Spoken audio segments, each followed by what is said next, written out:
guys, this is Gazin. So we're excited to go to Dzo Jongo Peak with the Taiwanese group. So let's see how it's going on. Currently we are at Thojunse, and yeah, we're moving to Himalayan.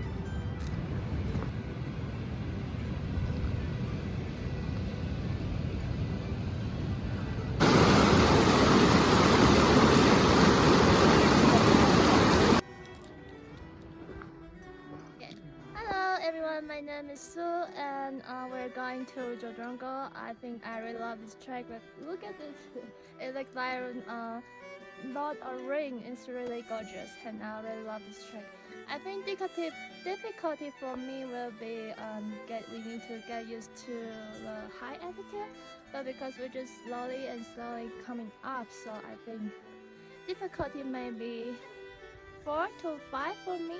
Yes, and the road is not steep, so you're just basically going up, so you can enjoy this view and enjoy the hike and fresh air, so everything is really good. Really, I give the best rate.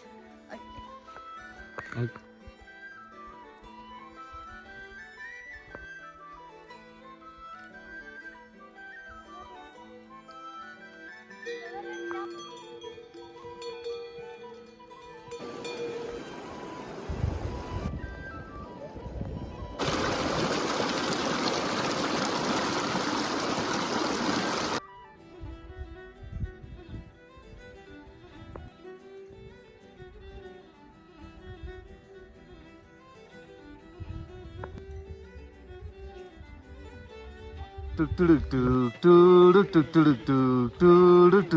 Fireball!